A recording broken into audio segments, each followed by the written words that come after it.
say, Mama, I'm so sorry. I got ice burn with my heart at. On the road, why I had it hearted. I'm chosen, I'm so heartless, so hard. This is the call. This is the call that a lot of South Oak Cliff is going to say is very questionable. It's the call that was made on the field.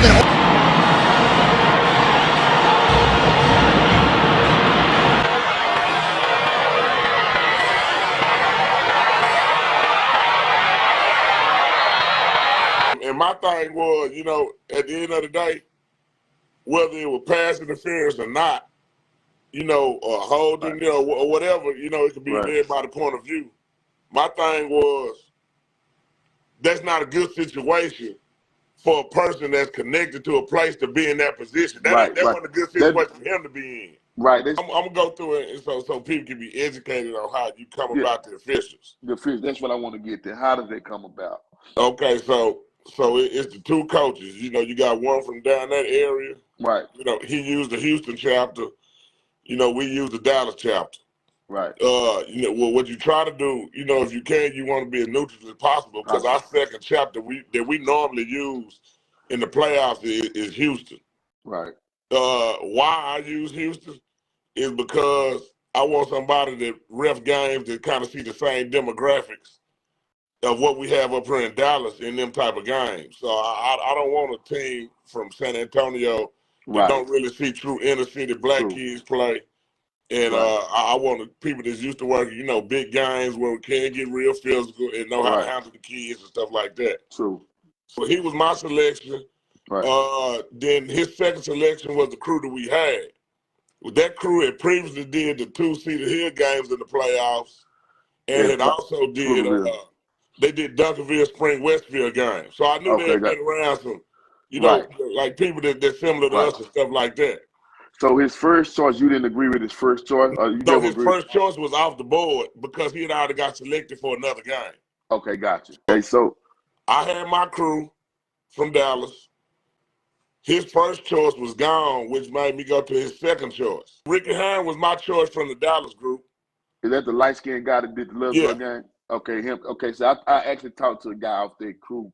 Yeah, so it just elevated his second choice. So we both sent a couple of names so he could call and check with people down here to verify if, you know, who I selected was going to be a fair group. Right. And I had the same option for him. Right. You know, so we ended up agreeing. Now, normally what happens is, and let's say why some people don't get selected is, let's say you finna play somebody, and then you find out if somebody on the referee group, on the crew, has like some kind of conflict. Like a conflict of interest, Yeah.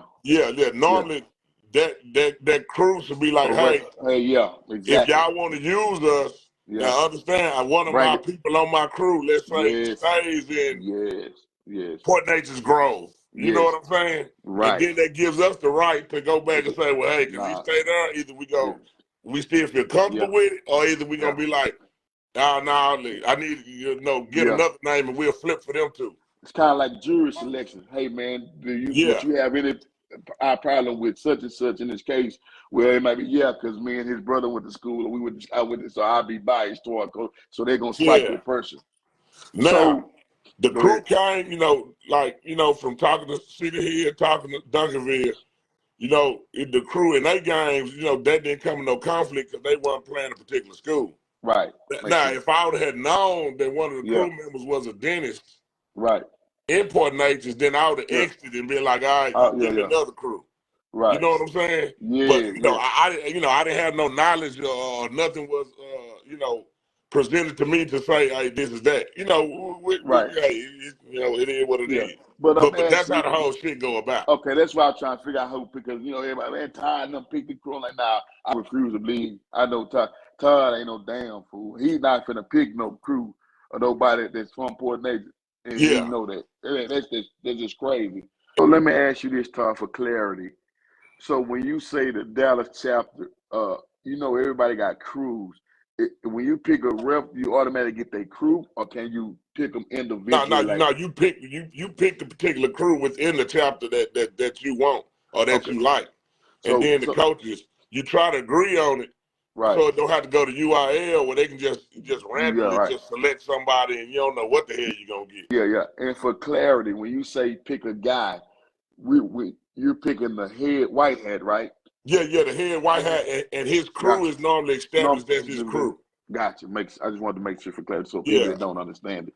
Okay. So, and my thing was, you know, at the end of the day, whether it was pass interference or not, you know, or holding, you know, or whatever, you know, it could be led by the point of view.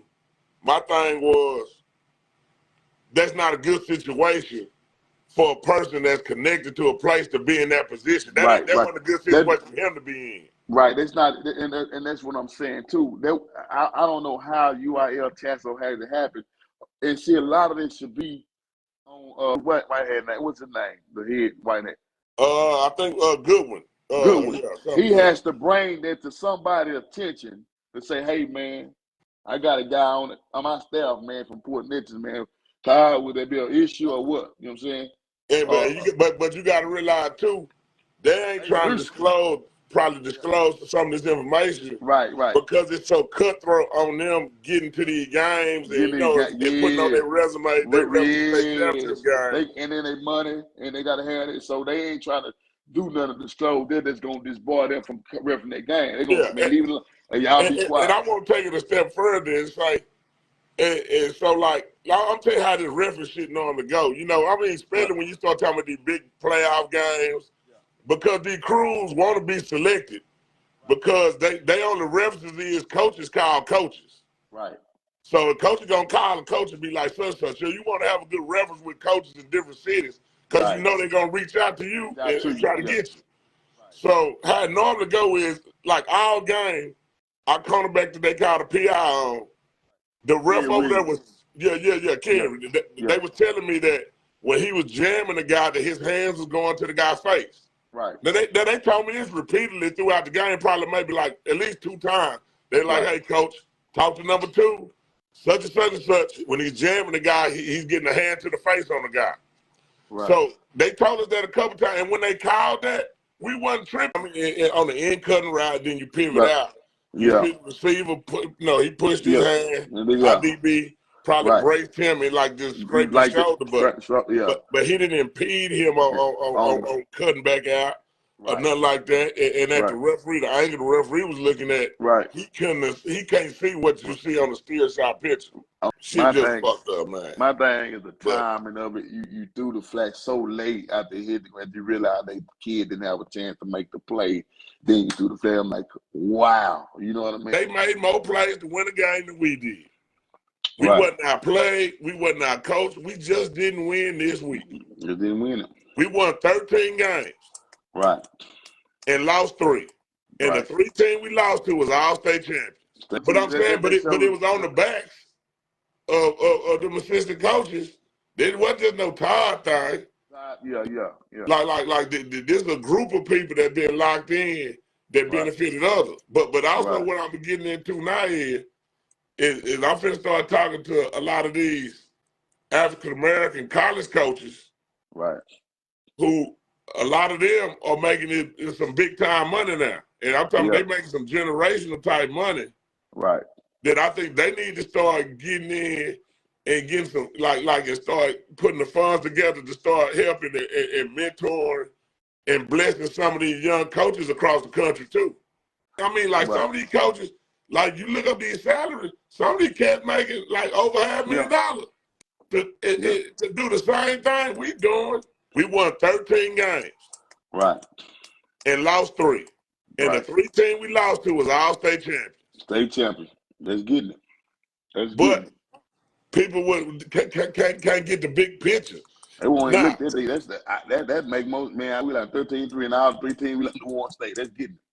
Yeah, and then when you start thinking about it too, you start thinking about now, you start talking about the culture. Like 15 years ago, like who would thought they could go to South Oak Cliff and have a chance to win a state championship? Now, come on, dog. Like we did this shit for the city. Like don't ever question us. Because that's easily it was built up. If we had the same attitude like some of these cats, we could tear this shit down too. Yeah. And then you can go back to real mediocrity Right. and not being appreciative of the blessing we got. Right. This shit right here was 40 years in the making. Yes, Lord. Like in 1982, my granddaddy fired Norman Jett at SOC, the winningest coach of all time, until probably next year. My granddaddy fired him, lawsuit, all that. This shit went to Supreme Court. Norman Jett was the head coach, right? And SOC, yeah, my granddad was the principal. Okay, gotcha. So you got to realize how this story go. To then, the man who fired the winningest head coach, grandson, ended up getting the job. Yeah. And now they done won state twice and was competing for a third one. Yeah. Shit, that was worth them 40 years. It come around twofold. You know what I'm saying? Like, that's history. Like my job was done with one. Like I had my granddaddy back shit with that first one. Everything else just it's a bonus. domino on your ass. Yeah. I want the public to know we ain't got to keep bickering about no refs. Yeah. The game over. Ain't nothing gonna change about the game. Let's get ready to gear up and let's make it go back for 4 years in a row and let's finish some unfinished business.